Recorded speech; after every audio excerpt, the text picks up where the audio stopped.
Let's begin with our motivation. And everywhere you look in our system of practice, you will find bodhicitta and wisdom. So wisdom realizing the ultimate nature as the things that you constantly find and are encouraged to cultivate in your own mind.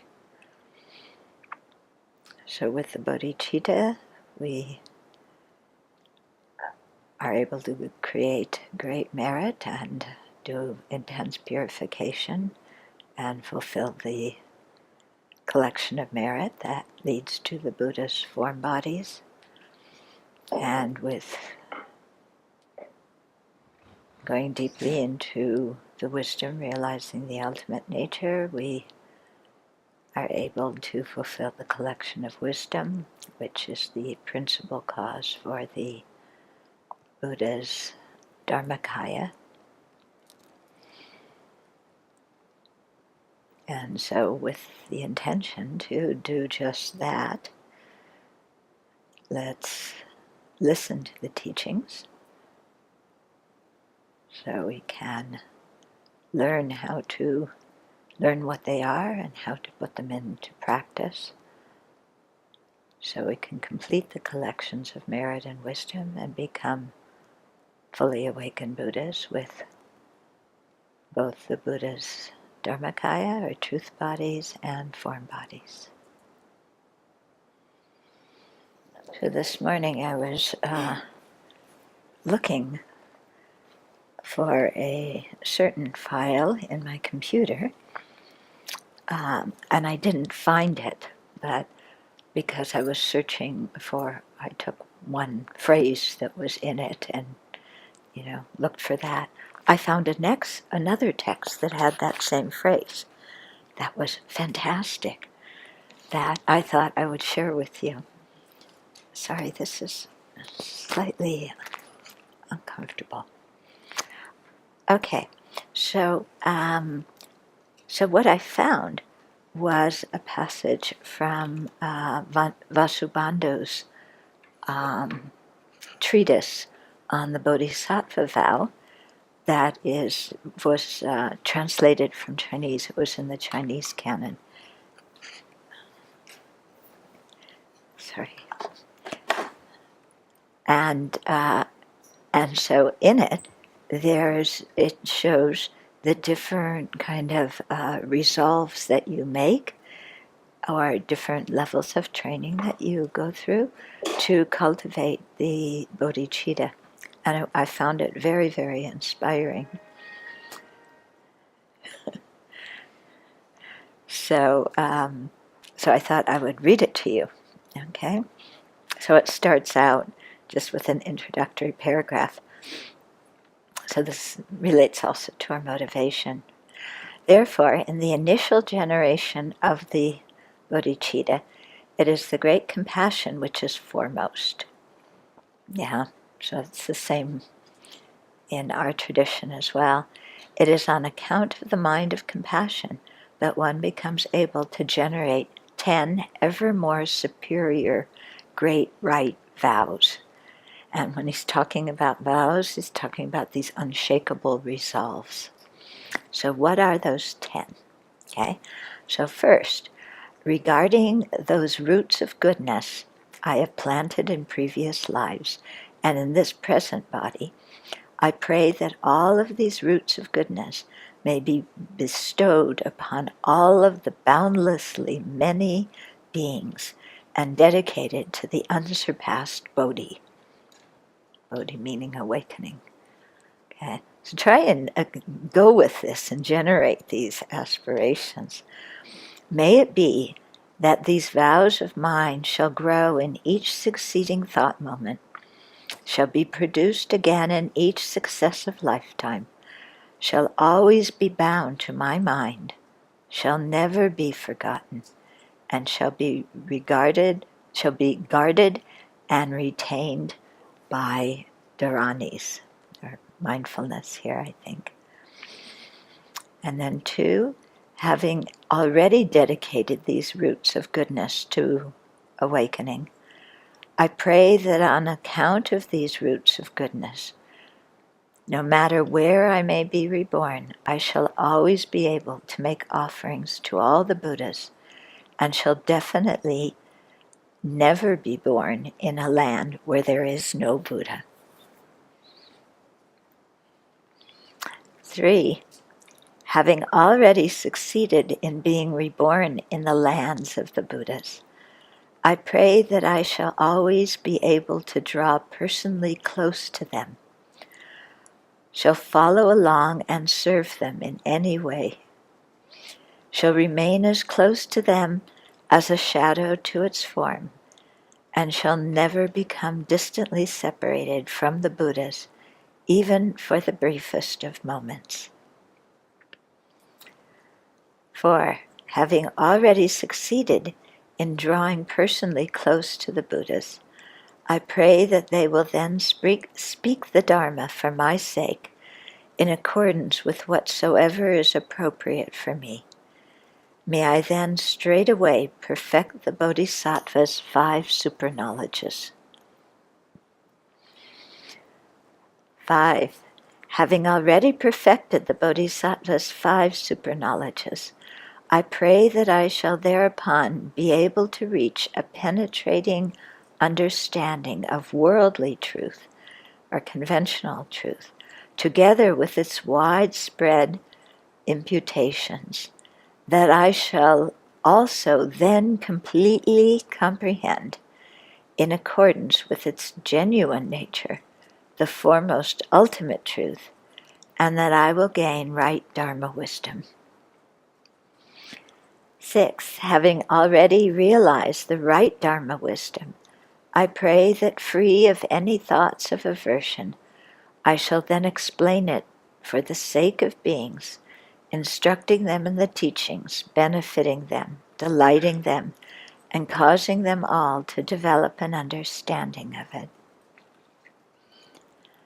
7, having already become able to create an understanding of right Dharma in beings, I pray that availing myself of the spiritual power of the Buddhas, I shall be able to go to all worlds without exception, everywhere, throughout the 10 directions, making offerings to the Buddhas, listening and accepting right Dharma, and extensively drawing in beings to the Dharma.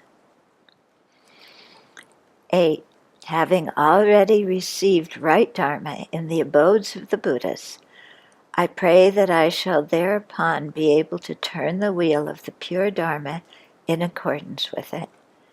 May it then be that all beings of the 10 directions worlds who hear me proclaim the Dharma, or who merely hear my name, shall then straightway succeed in abandoning all afflictions and in generating the bodhicitta.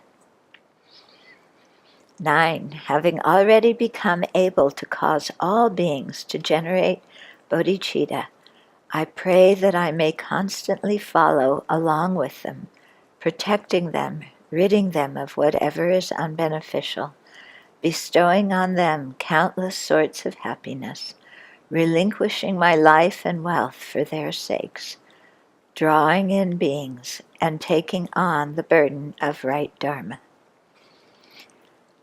10, and this is the last one, having already become able to take on the burden of right Dharma, I pray that even though I shall then practice in accordance with right Dharma, my mind shall nonetheless have nothing whatsoever which it practices. May it be that, in this, I shall conform with the way that the Bodhisattvas themselves practice right Dharma, and yet have nothing whatsoever which they either practice or do not practice.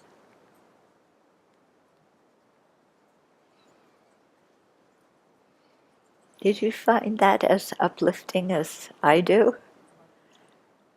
I just thought, wow,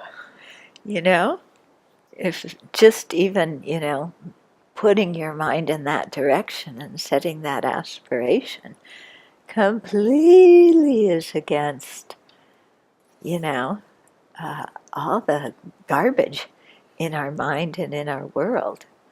So, thank you to Vasubandhu for writing this.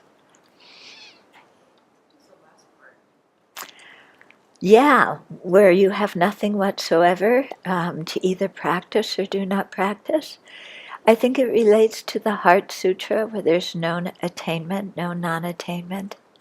Yeah, that you see the whole path that you're practicing as empty of inherent existence.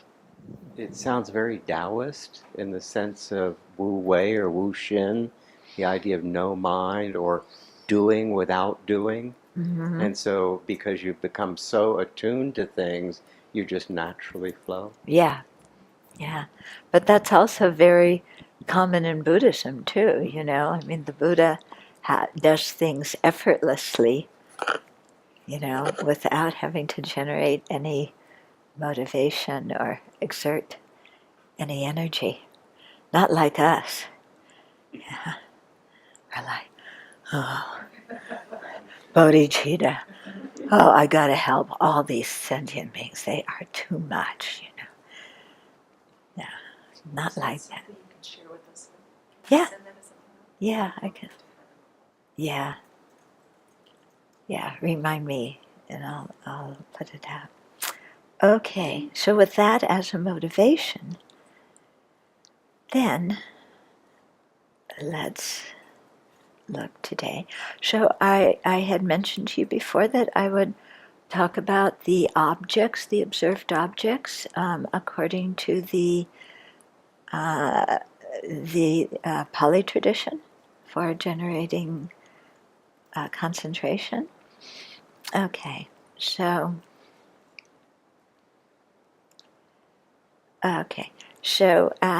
the teacher, again, there's this whole idea of people having, the students having different interests, different dispositions, and so on.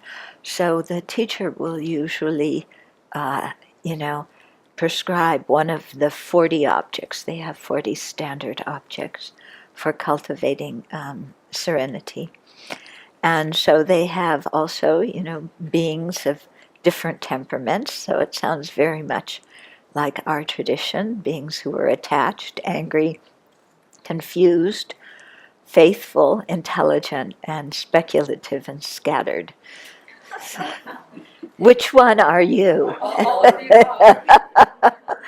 Yeah, so you have to choose one that's more intense. And the temperaments depend on people's habits and also on the balance of the winds and the chi in their body. And so a teacher discerns their student's temperament by observing their posture, the way they walk, the way they eat, the way they wear their clothes, and the way they engage in daily activities. Okay? So we think when we keep our mouth closed, we aren't giving people any information about ourselves. Wrong. Okay, so here are the different objects. So the first are the 10 kasinas, so which I'll describe in a minute. Okay, so they're earth, water, fire, air, so those 4 elements. And then the colors, blue, yellow, red, white, and then space and consciousness. Okay, and then there's 10 unattractive objects. So these are primarily for the people who have a lot of desire energy. And they are corpses in various states of decay. So unlike, we also meditate on these when we establish mindfulness on the body. But here we focus on the images single-pointedly without reflecting on them as we do in the mindfulness practice. Okay, then there's the 10 recollections. So these are recollections of, different qualities that inspire your mind. So recollections of the Buddhas, the Dharma, the Sangha, ethical conduct, generosity, the divine qualities of the devas, recollection of death, of the body, what the body is, breathing or breath, and nirvana. Those are 10 recollections. Then there's the 4 divine abidings, or the 4 immeasurables that are objects to develop concentration. This is the same in our tradition: love, compassion, joy, and equanimity. And then the 4 formless states. So this is also in our tradition, when in the formless realm. So the states that are the basis of infinite space, infinite consciousness, nothingness, and neither discrimination nor non-discrimination. So those are very high states those are the objects of those very high states of absorption. And those are the objects of meditation for people born in those particular realms. And then there's the 1 discrimination, which is discerning the repulsiveness of food. And the 1 analysis is defining the 4 elements, so reflecting on the 4 elements. Okay, now,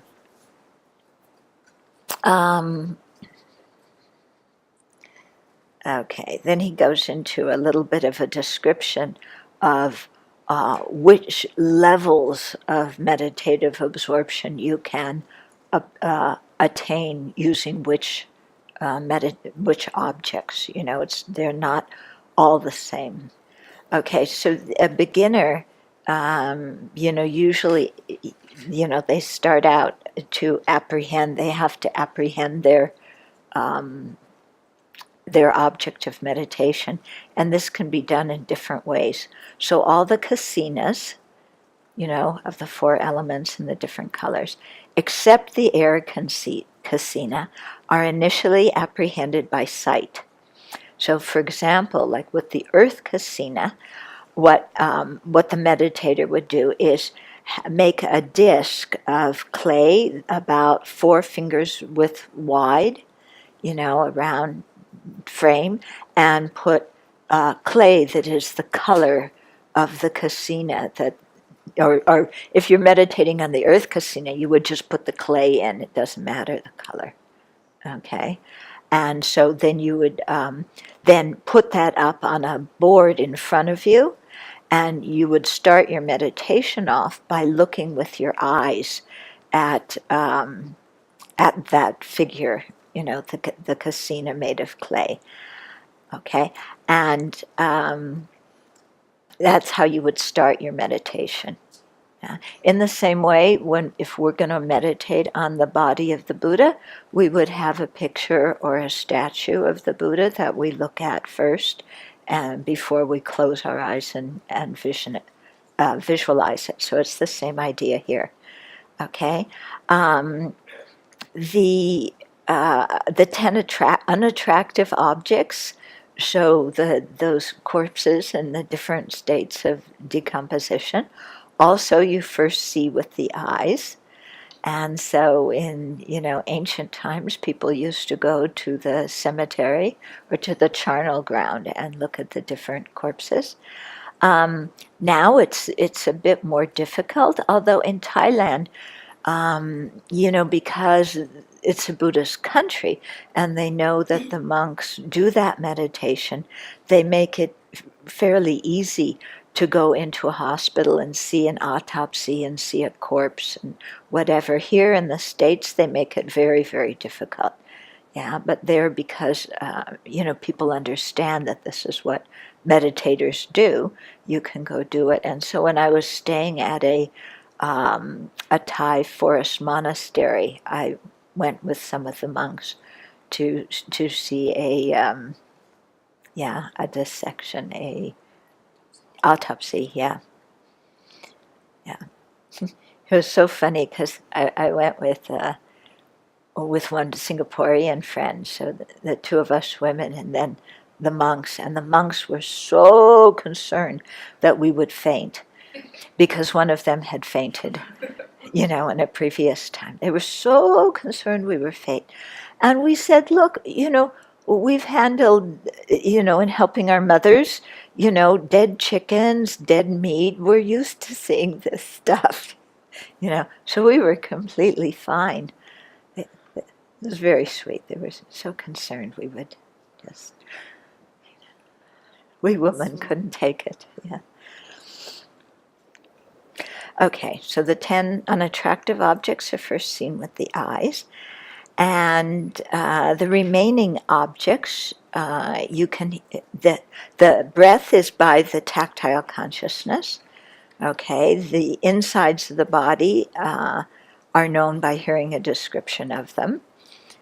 And the remaining objects also by hearing a description of them. So like the mindfulness of the Buddha, Dharma, and Sangha, of nirvana, and so forth, you would hear that, and that's how you would become familiar with your object of meditation.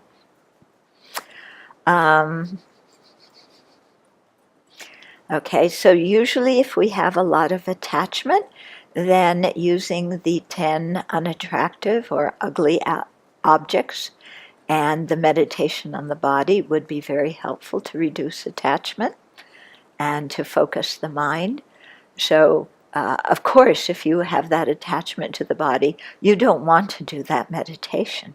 But it actually works quite well if you put your mind on it and do it.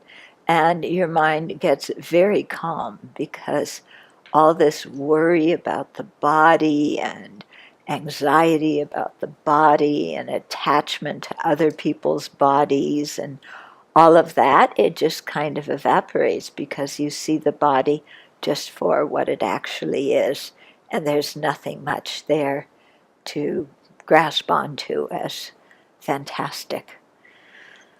Yeah. People who suffer from anger, then they meditate on the 4 immeasurables. And the meditating on the 4 color kasinas are also useful for them, I guess, for settling their anger. People who are confused or scattered find the breath a helpful meditation object. Are you noticing similarities with last week's teachings? Okay.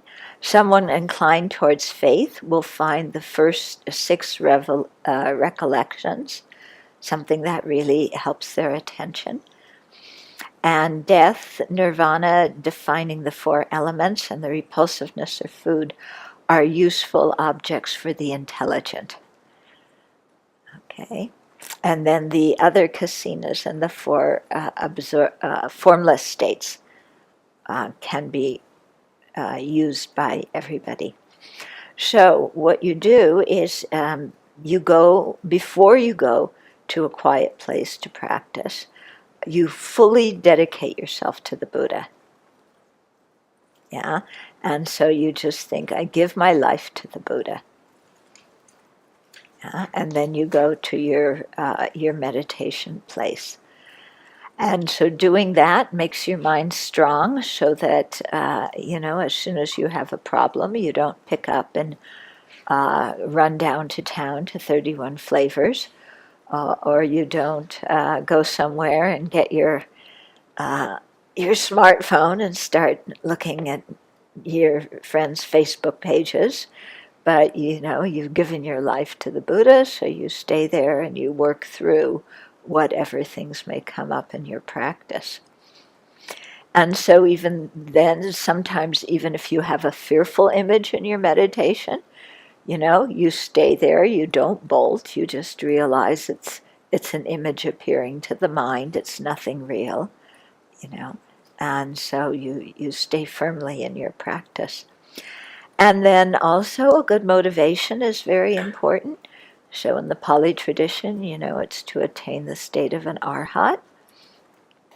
In our tradition, it's to attain Buddhahood. But, here too, they're emphasizing the importance of the motivation and a determination to really confront the afflictions. Okay, and then, we request our spiritual mentor to select a meditation object for us. We receive instructions on how to develop serenity with that object as the base, or that object as our meditation object. Okay, so we don't just, pick up and go to some place and then without having any teachings or knowing what to do, and then sit down and think we're going to, develop samadhi. Okay? Because doing that is not going to fulfill our aims. We'll go and we'll get really frustrated. So then at the beginning of a meditation session, and this is very helpful for all of us to do, is to review the disadvantages of sensual desire and cultivate the wish to be free of that kind of desire, because those are it's usually sensual objects that distract us in our meditation. So thinking of that disadvantage before you even start is good. And then recollecting the qualities of the Buddha also helps your mind at the beginning of your session. And then reflect also that you're entering the path of renunciation. And here renunciation means relinquishing suffering or dukkha and its causes and the aspiration to attain liberation. So cultivating that motivation and thinking that this is the path that all the Aryas have followed, and so you are following it also. And then feeling eager to meditate, knowing that if you do so, you'll attain the results, and your mind will be very peaceful and calm and blissful, and you'll have the ability to generate wisdom. Okay, now here is when they talk about cultivating serenity in the Pali tradition, they talk about having 3 signs, or the Sanskrit term is nimitta. And so this is something that we don't find in Maitreya and Asanga's explanation. Although I think although it's not specifically said, I think it is implied. Okay, so there's these 3 signs, or nimitta, that are to be cultivated. So the preliminary work sign, the learning or acquired sign, and the counterpart sign.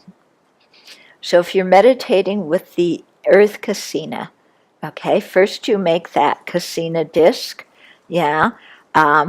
and you fill it with clay, and you make the clay really smooth so that you really get a sense of earth. And you put it on the board, and you put that in front of you, okay, about 2 feet in front of you or whatever. And that disc can either be at eye level or a little bit below. And so with open eyes, you start out your meditation looking at the disc of clay, and you think earth, earth, earth, and so you're really imprinting on your mind earth and getting a sense of the earth element. Okay, so you don't ignore the color of the earth, but you also don't pay much attention to it either, because the actual object of meditation is the conceptual appearance of earth, which is an object of mental consciousness, not of visual consciousness. So this is the same that we talked about last week, that you don't develop serenity with sense consciousnesses, but with the visual consciousness, and it's a conceptual appearance of the object appearing to your mental consciousness. That is your object of meditation. So that mental image, or conceptual appearance, that's what's called the preliminary work sign. So you look at the the object, the clay, you close your eyes, you visualize it, okay? Have that visual, mental image. Okay, that's the first sign, the preliminary work sign. Okay? So if that image fades, then you open your eyes, you look at the earth kasina again, so that you remember what it looks like, and then you close your eyes again. So, that could be similar in our tradition too, if you're using the Buddha. If the image fades, you could go over all the details again. If that didn't work, you could look at the image again and then come back to visualizing it. Okay, so gradually through this, you're able to form the image in your mind, sometimes with your eyes open and also sometimes with them closed. So you're getting some familiarity with it. Okay, so that process is called developing the sign. And your concentration at this initial stage of practice is called preliminary concentration. And most of your effort goes towards being mindful of the object, noticing when a distraction or another hindrance has arisen, and applying the antidote to it if necessary, and bringing your mind back to the object, renewing your mindfulness on it. So same, right? Okay. Then you continue to develop the preliminary work sign until the learning sign arises. So the learning sign is a more subtle object that replaces the preliminary work sign. And it arises when you see the mental image of, in this case, earth, or it could be whatever it is you're using as the object of meditation. Okay? But here it's earth. And so here you see the, where is it? Yeah, when you can see it just as clearly with open eyes as with closed eyes. Okay, so you're really familiar with your object of meditation now, whether your eyes are closed and you're imagining it or open and you're imagining it, it's pretty much the same. It's present in your mind. Kind of like pizza. Yeah. It doesn't have pizza as one of the meditation objects, though. Okay, so at this point, stop looking at the external kasina at all and just focus exclusively on the mental object, the learning sign. Okay, and if your apprehension of the learning sign isn't stable and it fades away, then open your eyes and look at it again. Okay. And there's one mental factor called vitakka, which is sometimes translated as coarse engagement or applied thought, and it's important at this point to know how to apply your thought and engage with the object. Okay, so as you're focusing on the learning sign, okay. So remember, your first sign was the preliminary work sign. The second one was the learning sign. Okay, so you continue to develop that. And as you do, the 5 hindrances are gradually suppressed by the 5 absorption factors. So we'll discuss both of these lower, but the 5 hindrances, I think sensual desire, malice, lethargy, and sleepiness, agitation and regret, and doubt. Okay, so those are suppressed, and you have 5. They're called jhanic factors. So 5 mental factors that are very that you really cultivate to gain good concentration. And so, as you focus, those 5 absorption factors are able to suppress the 5 hindrances. So when you're generating serenity, okay, when you actually have serenity, and when you go a step beyond that, when you enter into the first jhana, then the 5 hindrances are suppressed, and they don't manifest in your mind during the time you're in meditation. Yeah, when you come out of meditation, they can still come in your mind, but they're not going to be very strong because in meditation they were suppressed. Now the thing is here, what is suppression? Okay, suppression does not mean what it means in psychology. Yeah, in psychology, if you suppress anger or doubt or something, it's not very good because you're just pushing it down to ignore it. Here, you're actually engaged in developing strong concentration for a reason. And so you're not psychologically ignoring part of yourself, but you need to suppress these hindrances. Otherwise, there's no way you're going to be able to concentrate on anything because your mind's going to be bouncing off the walls all the time. Okay? So, but suppression does not mean completely eliminate. Yeah? And so we have to remember that we may cultivate serenity or go into the dhyanas, but that's not liberation.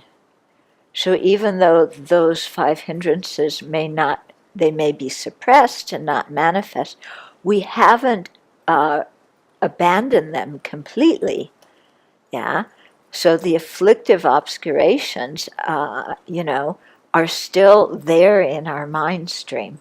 So we shouldn't confuse that kind of peace that you get in serenity or the dhyanas with liberation and think, oh, this is so peaceful, this is great, now I've got it. And then you stop studying about emptiness and you stop doing all your other practices because you think that, now I'm very close to liberation. But you aren't. You have powerful concentration, which is good. Yeah. But also non-Buddhists have powerful concentration. So just concentration alone will not free us of the afflictions and the hindrances from the root. They're just being suppressed temporarily. Okay. So, but it's nice when you're untroubled by manifest afflictions. Then the mind becomes more concentrated, and then the third sign, the counterpart sign, arises, and at that time you attain serenity, which is also the state of access concentration. So when you have the 4 form realm absorptions, first, second, third, fourth, before you attain the first one, the first dhyana, there's a state prior to that called access concentration, and that is when you attain that state simultaneously with when you attain serenity. So it's called access concentration or neighborhood concentration or something like that, because you're in the neighborhood of the first dhyana, but you aren't there. And if that will give you access to it if you keep, developing your concentration. Okay, so the difference between the learning sign and the counterpart sign is that the learning sign may have some imperfections and flaws, whereas the counterpart sign, your mind is really focused, so the image is quite bright, very clear, very purified, and very luminous and beautiful and vivid. And so this counterpart sign has no physical color or shape. So your counterpart sign you've gone beyond the earth kasina at this point. That's not your object here. It's this nimitta that's very beautiful, like a very bright light, very purified, no physical color or shape. Okay, because it's not an object of visual consciousness. So they liken it to a looking glass that has been taken out of its case, or a very clean mother of pearl dish, or to the moon coming out from behind a cloud.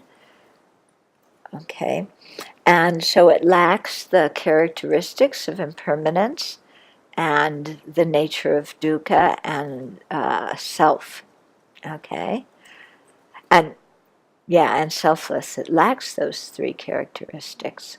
Yeah. And so stabilizing the counterpart sign is difficult, so you must guard it and practice it in order to attain full absorption in the first dhyana. Okay. So, and then it goes, it goes on from there. There's also what I learned is that nowadays in Asia, few masters use the kasina meditation, and most of them use the breath as the object. Okay, and so here they advise focusing, because focusing on the breath slows down the thought process and clears the mind of, all the thoughts, the bouncing around thoughts. And so here you begin by observing just the sensation of your upper lip and your nostrils and the sensation of the air as it goes by here. Okay? Now, in Burma and in what they call the Vipassana tradition, which isn't actually, that's what they call it anyway. There, they usually focus on the belly and the rise and fall of the belly, but the most of the meditation teachers say that is too gross of an object to develop serenity, because your belly's moving, so you have a moving object that's too gross. So they don't recommend that when you're developing just serenity. The people who do that are trying to go into insight meditation more quickly. When you're developing serenity, using the breath, then you would focus here. You would just be aware, you would start out with just the awareness of the physical sensation as it's coming here. Some meditators recite Bu-Do when they meditate. It helps them to concentrate. Okay, so you think Bud when you're inhaling and Do while you're exhaling. Okay, and similarly with the breath, you get the arising of the learning sign, the learning nimitta. That's the second one, and at that point, you turn your attention to the nimitta that has arisen based on the breath, but the nimitta is a colored luminous sphere or a radiant light, and you make that your object of meditation. So the breath is a lead-in until you get concentrated enough, and then spontaneously you have the appearance of this nimitta, and then you focus on that. Okay? So that's Pali meditation, or the Pali tradition for, it's not all of the teachings, but it's, a little bit about the objects and how you work with the objects. Okay? Now what we're going to do is look at the 5 hindrances that, were mentioned, that,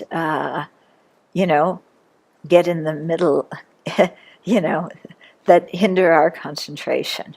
Okay, so in our tradition, we've talked about the different objects. Oh, we didn't talk about structuring your meditation session, so let me just do that. So your first meditation session in the morning, you would do the 6 preparatory practices. yeah, and then we go right into, develop your serenity or your meditation to develop serenity. Yeah, with what the object that you've decided on with your teacher. Okay, and so we went through a lot of that before, the position and and what those 6 are and so forth. So I won't do it now. Um, you make sure that you get your motivation really clear and have a clear motivation, and then request inspiration from your spiritual mentor and from the Buddha Dharma Sangha, and imagine light coming from them into you, kind of inspiring and blessing your mind. And then you do, you have your meditation session, and within that you uh, you start out with a very short bits of meditation. So if you're just doing serenity meditation, then you would focus on your object of meditation for 5 minutes. Then afterwards, open your eyes, just look around the room. Don't get up and do anything. Then meditate for another 5 minutes, then open your eyes, then meditate for another 5 minutes, and so on. And so in that way you have short sessions with a tiny break of looking around in between. And they say that that's really good, because if you force yourself to do longer sessions and your mind is distracted, then you're just going to get frustrated and angry. Yeah? You ever had that happen in meditation? You've been trying to concentrate and the session's too long and you're just like, when's the bell going to ring? I can't stand this. And if you get to that point in your meditation, you're not going to want to come back to your cushion again. So that's why they say for this, we're talking here specifically about serenity. We're not talking about analytical Lamrim meditation. We're talking about serenity. That you do these short sessions and then open your eyes in between, and then another one, and so on. Okay? That way you're happy to come back and to the cushion later. Okay, then working with your body.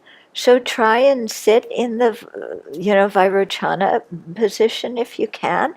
If you can't, then move one leg down or move both legs down, or sit on a bench or sit on a chair.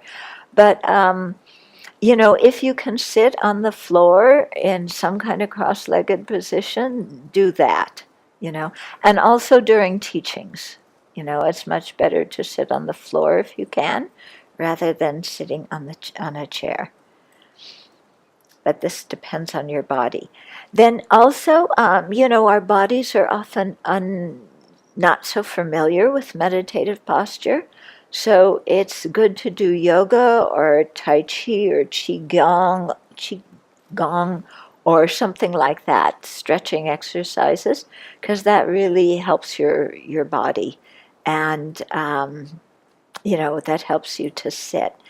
Sometimes if you're restless, your body's restless, it's really, I think, because the wind energy, the chi in your body is not very settled. Because, if you haven't meditated, your wind energy is, because your mind is also, so you're not going to be able to sit down and have your body be completely still and your mind be still at the beginning, because you've never developed that ability. I mean, when in this culture did you ever see your parents, who are your chief role models, or your teachers in school, ever sit still, completely still and awake?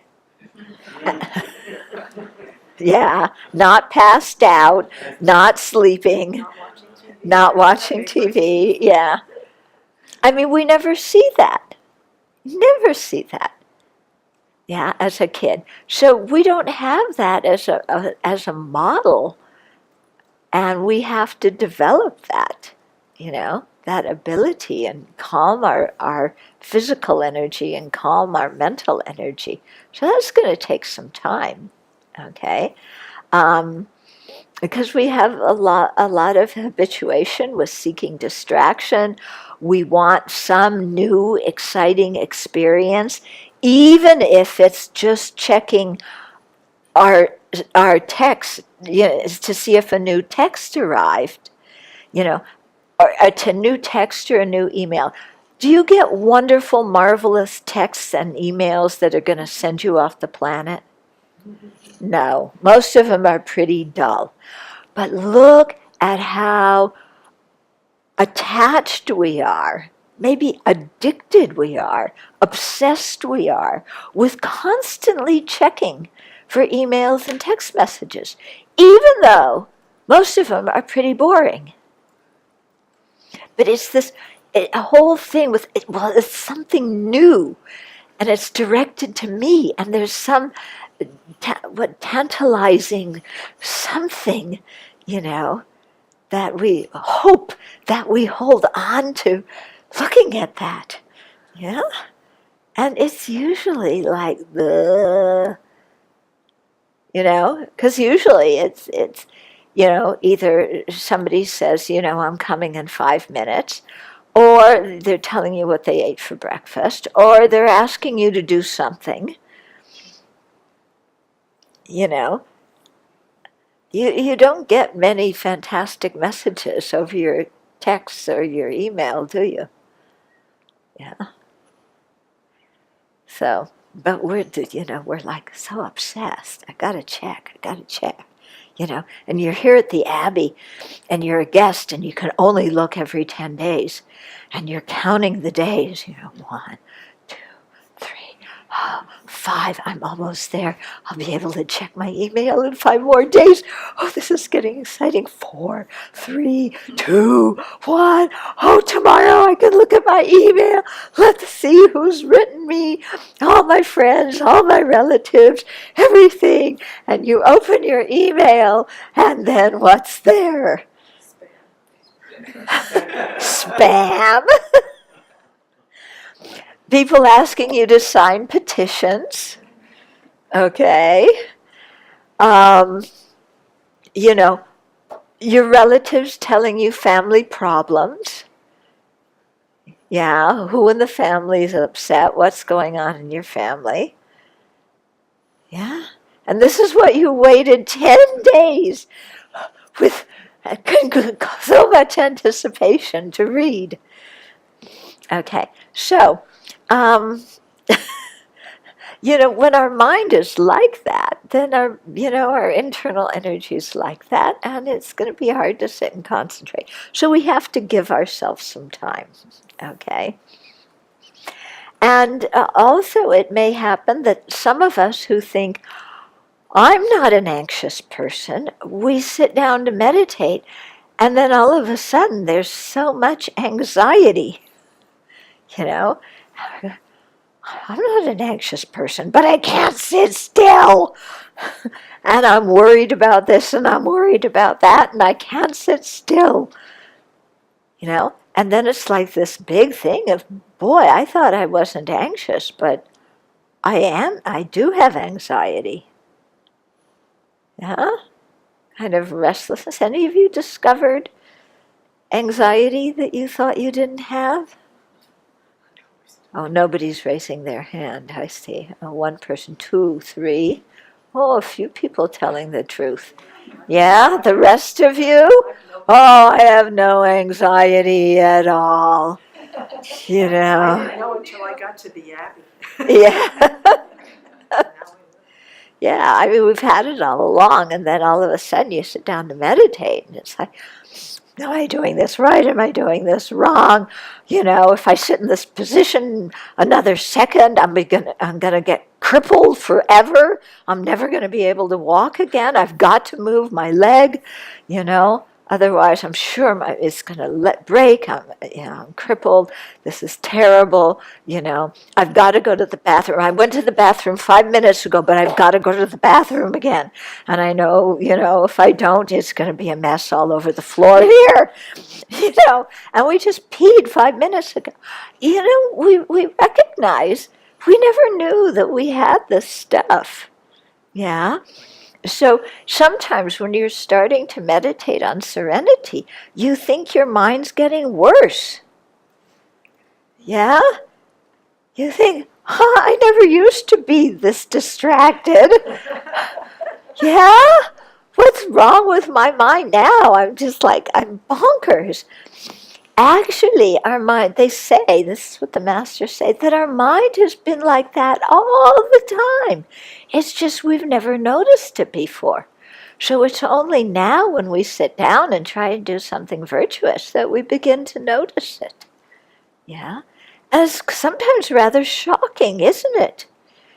Yeah? You know, my first retreat, I could not sit still. My right knee was killing me. You know, I had to move it here and move there, and, you know. And then there's the thing of finding the right cushion,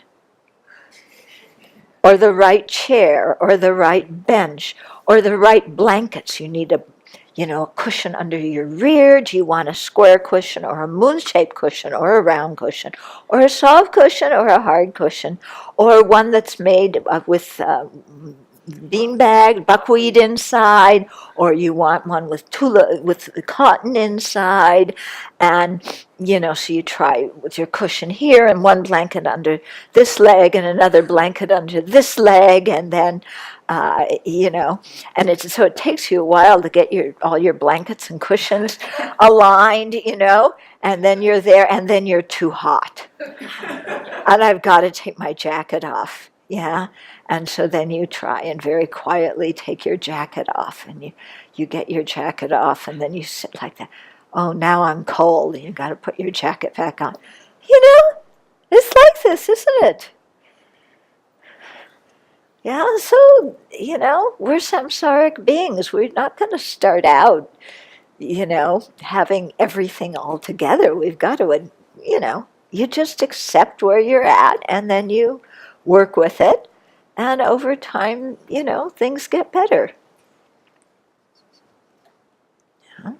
But if you're expecting everything to go away quickly, you're going to be disappointed. But, you just hang in there and keep doing it, and things change. Okay. So it says, having distracted thoughts and afflictive states of mind arise is normal for us ordinary beings. Okay?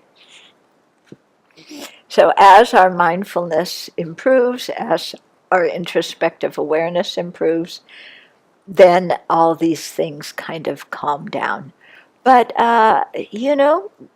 different things come up at different times. You remember stuff you have not thought about in like 20 years. Yeah. All of a sudden, you're sitting there, then all of a sudden, some cartoon you saw as a kid is going on in front of your meditation object is gone. And there's Looney Tunes. Remember Looney Tune, Kurt? Or the West, when I was a kid, I don't know when some of you got, a Sunday morning, the Westerns, remember everybody, it was Westerns, yeah? So there's Tonto, and the Lone Ranger, and I was like, wait a minute, will the Buddha come back? And then you're getting all this stuff, you have no idea. You haven't thought about this stuff in years. And there it is. Yeah? And then you begin to understand what it means, why they say to be careful how we relate to sense objects and how we relate to the media, because this stuff puts imprints in our mind, and then there we go, And then, you're sitting there and you're trying to concentrate. Maybe you got a couple of breaths. Maybe you got 30 seconds of the Buddha. And then you remember your high school prom. Yeah? And it's like, which year? The one year I went with this guy. Next year I went with this guy. Next year I went with that guy. I always wore the same dress. My mother would buy me a new dress for each prom. You had to change your hair. Yeah, and you had your hair done. Remember? You had your hair done, and in one of these kind of bouffant type things. We got pictures. Yeah, yeah. And then, he comes with a corsage. Remember that? Yeah. And and so, and here you are. It's like you haven't thought about your high school prom in years. And there it is. And I wonder what happened to this guy. Oh, he had an unusual name. I'll go Google him during the break. This one had a very common name. I'll never find him. And this is just the way it is. So you're not going crazy. This is the afflictive, deluded mind. You get a good look at why we need to practice the Dharma. Okay, so there's the five major hindrances, and these are talked about in all the traditions, in the Pali tradition, Chinese tradition, Tibetan tradition. Okay, and so they're those ones I was talking about before: sensual desire, malice, lethargy and sleepiness, agitation and regret. Agitation, that the Pali usually translates it as restlessness, but it's the same word that the Sanskrit people translate as agitation, or sometimes as excitement. I actually think restlessness is pretty good, mental restlessness, but mental agitation I think is pretty good too. And then deluded doubt. Okay, so sensual desire, we've talked about that a lot. Our society just effuses with sensual desire. We are taught this is, what is going to make you everlastingly happy. You have to have possessions and a good sex life and travel and, what do you call it, appreciation and love and approval and a good reputation and all of that. And, and we think that all of that stuff is going to bring us happiness. And so we get, this is one of the principal distractions in meditation, isn't it? At the beginning, what are you dreaming about? Lunch. Yeah, or medicine meal, or tea. Yeah, and then you get more creative in your distractions. Yeah, I want a new car, that red sports car.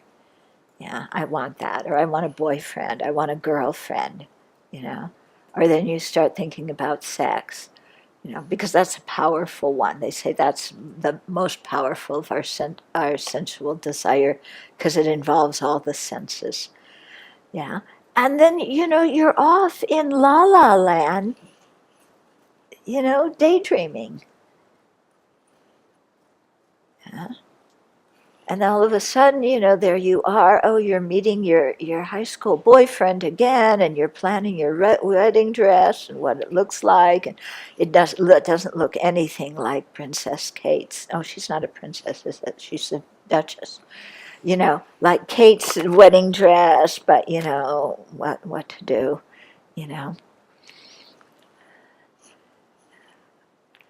Okay, so let me read you. Nagarjuna speaks of this in the commentary to the Far-Reaching Wisdom, in the Chinese tradition. So I read some of these verses before, but I think they're quite good, during the retreat. So I'll do it.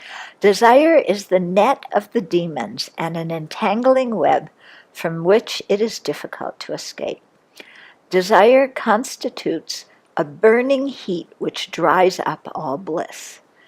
Desire, like drawing close to a fiery pit, is extremely fearsome. It is like cornering a venomous snake, like an enemy invader brandishing a knife, like swirling molten copper, like a lion blocking one's path. All of the desires are just like this, and are very much worthy of being feared. And here it means a wisdom fear.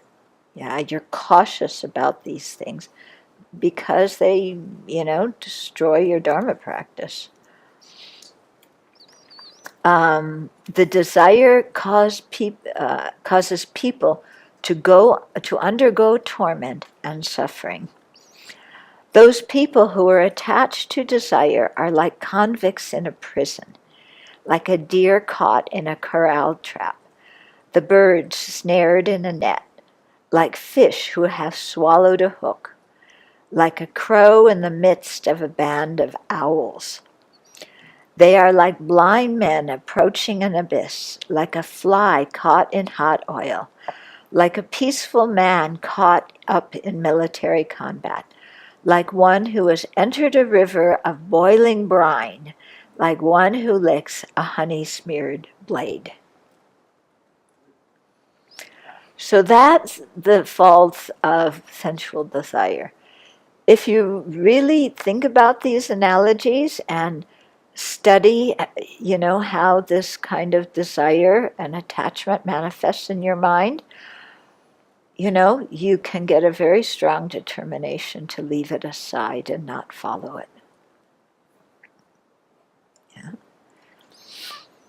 And that actually, people think, oh, but if I don't follow my desire, I won't have any happiness.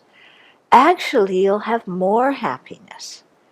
Because when we follow our desire, then we aren't happy until we get exactly what we want. How often do we get exactly what we want? How often do we wind up disappointed, disillusioned, frustrated, because we're not getting what we want? Whereas if we're able to overcome this attachment to sensual desire and, objects of the senses, then whatever we have is good enough and we're okay. There isn't this mind that's always saying more and better and more and better, and I need to compete with my roommate, and I need to, prove myself to my parents, and I have to have as much as the next person does. You just stop all that kind of stuff in the mind. And, then there's time for some peace inside. Okay, here we're talking about sensual desire. In English, the word desire has two meanings. One is attachment or sensual desire. That's the one I'm talking about. If you say, I desire bodhicitta or Buddhahood, that's really a virtuous aspiration. So we don't put that under the category of attachment.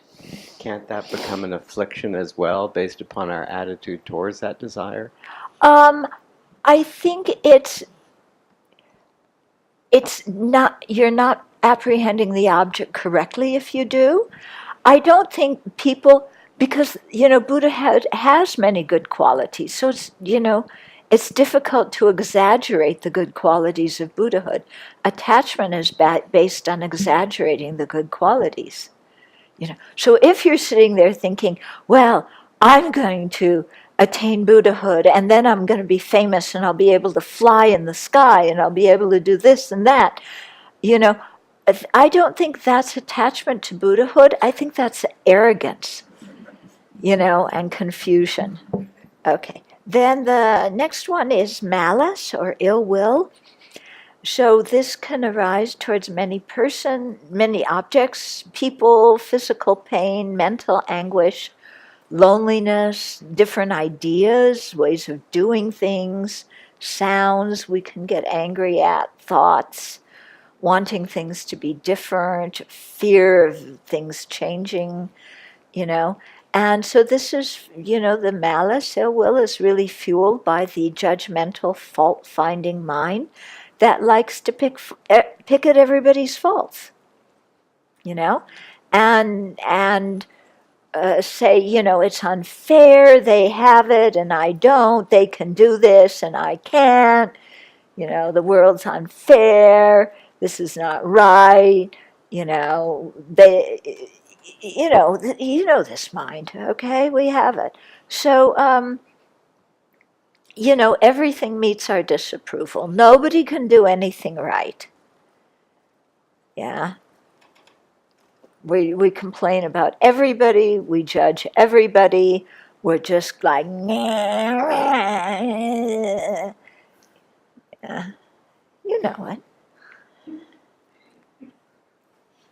Okay, and we're totally miserable when the mind's filled with malice. Are you happy then? When you're angry, when you're resentful, is your mind filled with bliss and joy? No, we're totally miserable. And yet we hang on to our anger and our malice. We hang on to it. I'm not going to give it up. They didn't treat me right. They don't understand me. They're not valuing me. They're dismissing me.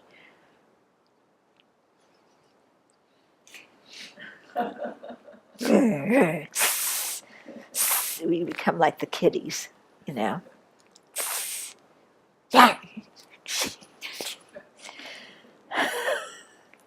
Okay? Don't we? Yeah? Okay. So that comes up when we're trying to develop serenity too, doesn't it? I've spent whole meditation sessions being angry at somebody. Yeah, have you ever had that happen? An entire session. You get Buddha's there for a split second, then you get mad at somebody, then you spend the rest of the session reviewing all the reasons why they are wrong and we are right. And we get angrier and angrier and angrier. And we don't get distracted, do we? The person next to us, they could be clicking their mala like this. We don't hear it. We're totally immersed in this person did this, they did this. All hell's breaking loose. We're totally focused on the object of our anger. Okay? So we need to, do some meditation on love, on fortitude, on forgiveness, to learn to release all this stuff. Because it's going to be really difficult to cultivate serenity when, our mind is just furious all the time. Or maybe we're not furious all the time, it's just this low grade anger. Low grade anger? Low grade resentment. It's not, it's, yeah. Okay. Okay, so we have to recognize its disadvantages and then apply the counterforces to it. Okay, so malice causes us to lose the Dharma. It causes us to create the karma that leads us to an unfortunate rebirth. It's likened to a thief that steals our virtue, or a storehouse filled with all types of harsh speech. Okay. So here's another passage from Nagarjuna where Sakra, the king, one of the gods, is asking the Buddha, what thing is it which killed brings peace and security? What thing is it which slain one has no regrets? What thing is it which is the root of venomousness, and which devours and destroys all forms of goodness? What thing is it which one slays and then one is praised? What thing is it which slain brings on no more distress? And then the Buddha replied, if one kills anger, the mind will be peaceful and secure. If one slays anger, the mind will have no regrets. It is anger which is the root of venomousness. It is anger which destroys all forms of goodness. If one slays anger, all Buddhas will offer praise. If one slays anger, one has no more distress. Yeah. So these kind of verses I find very good for meditation, to really reflect on them. Not just read them, but really reflect. Okay, so we've done the first two. Yeah, questions? Yeah. Yeah, I'm wondering why anger seems to be one of the worst afflictions. Yeah. And is there a reason for that? Because they also say like it can ruin your virtue, things like this, which Yeah, is kind because of it's strange. anger that destroys our virtue. Huh? Why? Well, you can feel that. I mean, when you create virtue, your mind is in a really positive state and you're rejoicing at the virtue, and your mind feels good when you create virtue. And anger, the feeling in your mind is completely the opposite. Totally the opposite. So virtue at that moment, or also virtue that Also virtue in the past. It destroys it. Yeah? Okay. Yeah. You can get a sense of it when you watch your mind. Yeah, because you cultivate some goodness for a while, and then your mind goes, and then you can really feel it afterwards, like something got lost. Yeah. Yeah, so that's why they warn us against anger and malice. I'm curious to know how meditators work with this anticipation. Like if you get the nimitta appearing, I think If someone you like get what? if you get the light appearing, this nimitta, this sign. Oh, yeah. Someone like me, I'd be always looking for it in the next session and just Yeah. Where's the wanting it. nimitta? Yeah. Where is it? Does it look like this? Does it look like Yeah. that? I see some light. Is that the nimitta? Or you get it in the next session. Yeah. Yeah. Oh, I got it this time. Or this time, oh, the Buddha's so clear. Next session, you're thinking about your old boyfriend who was the sculptor. And yeah. Let's stay on the topic. We are. We've heard about him enough. Yeah. Never mind.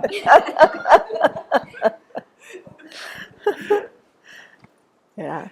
Yeah, I mean, you just have to learn to relax in your meditation and in our ordinary life too. When we see anxiety coming up and anticipatory anxiety or anticipatory fear, like you have it before you go for full ordination.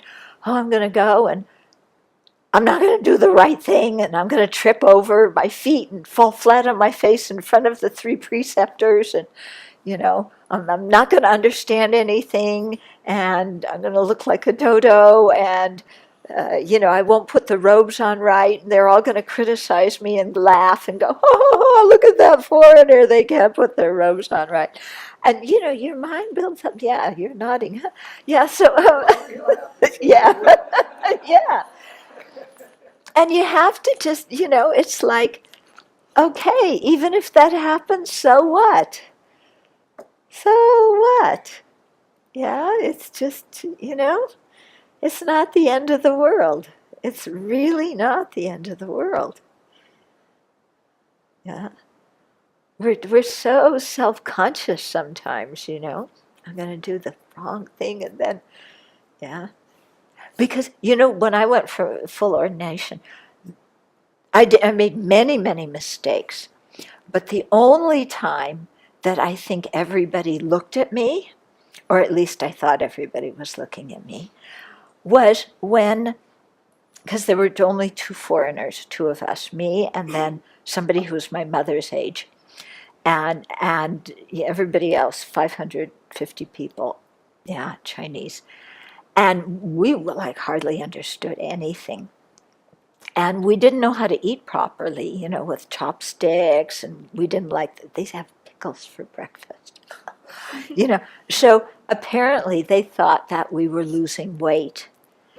And they're so kind and compassionate. So one day at breakfast, you know, you're eating, 550 people are in there, and we're all eating breakfast. The room's totally quiet. And then the door opens, and two nuns come in with trays, with a box of cornflakes and milk and some bread and butter and jam, you know, because they were afraid that we were losing weight and they wanted to be kind. And so they were walking directly towards me and, you know, the other nun. And of course, everybody, you know, the object of negation was so vivid, so vivid. I wanted to crawl under that table, you know. Yeah. So did you eat? Huh? Did you eat the cornflakes? I don't like cornflakes. But I had to eat them because they brought them. It was so much kindness, even though I don't like them. But I like them more than pickles. Pickles for breakfast, I don't know. Okay. So, yeah, so you just learn, you just relax, you know? Yeah. When they did the ceremony at the, you know, at the end, because you have, it's the triple platform. So you take the Shramanera, then you take Bhikshu, Bhikshuni, and then you take Bodhisattva. So, you know, time for Bodhisattva vows. So everybody's chanting the Buddha's name, and you walk in and you kneel, and they put, you know, cones of incense on your head that they light, and it burns into your scalp. And so, of course, So nonchalantly. yeah. And so, of course, you know, there's two foreigners there. And the news media, the Taiwanese news media has happened, because you only have the ordination in those days once a year. So it was a big deal. The news media wanted to cover it. So who is the one that they have the camera focused on? You know?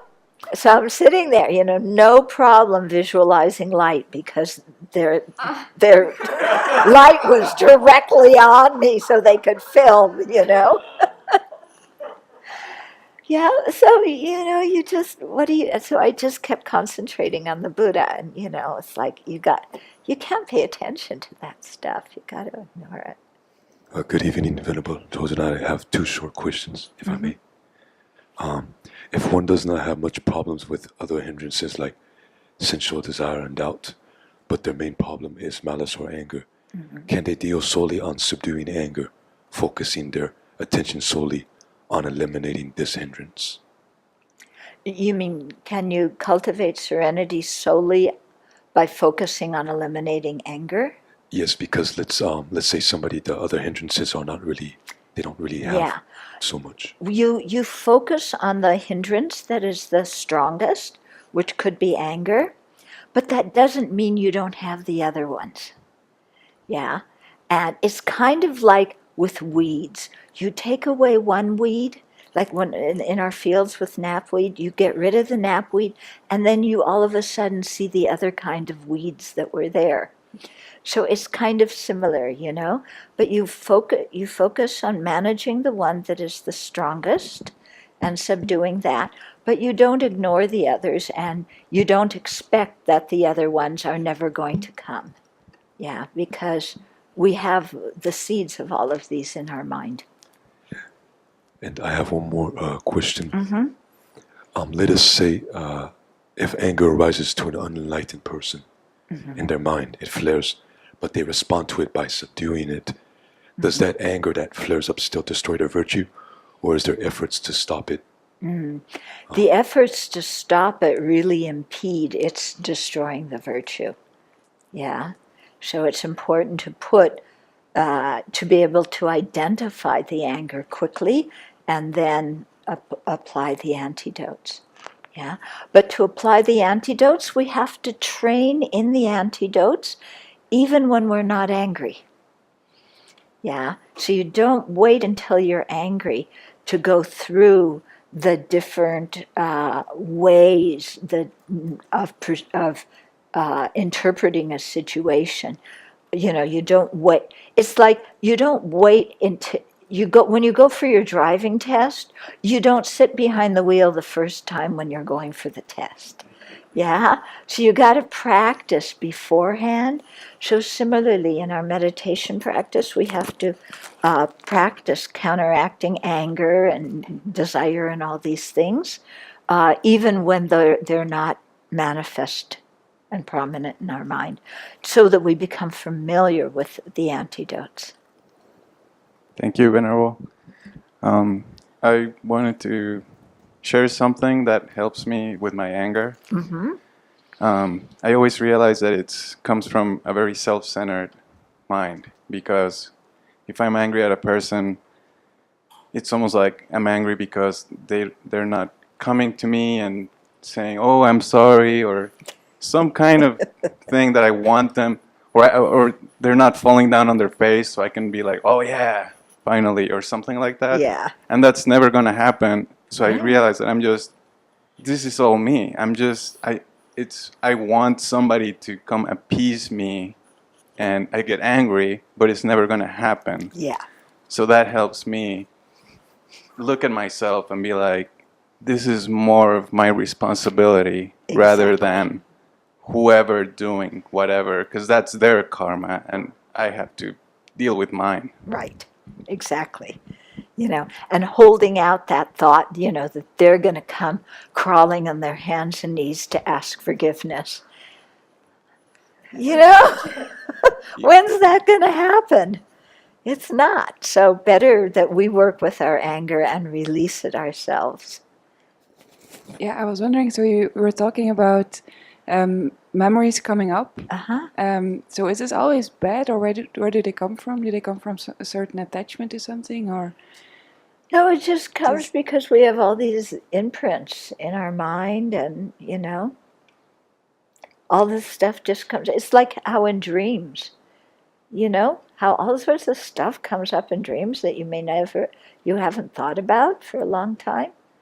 So it's just because, there's some habit energy or some like imprint of something in the mind. But if you're collecting all these imprints, this becomes like a huge stack somehow. So I imagine that it's not so good to have all these imprints. So maybe you have to. Yeah, it doesn't mean that all the imprints are coming, one right after the other. But certainly if we have strong imprints in our mind, they're going to come up. And how do you go about it? Well, like I said, you see which is your strongest affliction, and then you work primarily with that. You learn the specific antidotes to affliction, and then whenever that comes up, you apply those antidotes. Mm-hmm. And if it's just mental garbage coming up, then you just let it arise and go. You don't fixate it on it. Your high school boyfriend comes and you don't start thinking about him, and, because then if you do and you start, all the boys used to go out with blah, blah, then you're onto sensual desire, aren't you? Yeah, and daydreaming. So, yeah, things come up, you have to catch them and deal with them.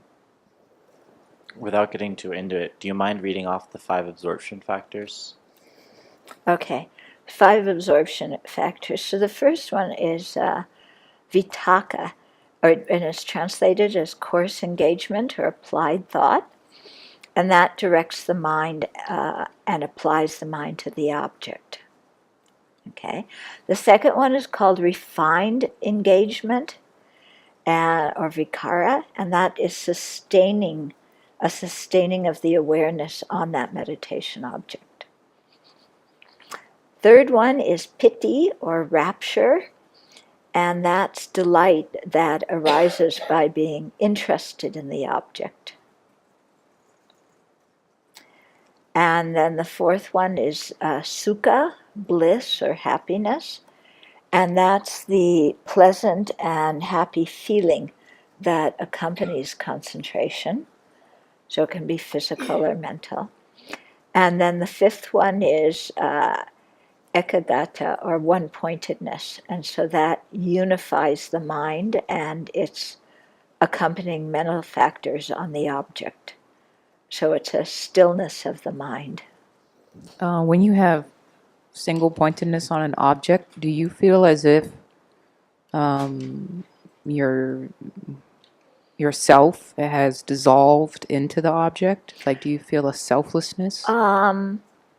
It's not. They say that it feels like there's not space between your mind and the object, but this is not selflessness like in meditating on emptiness.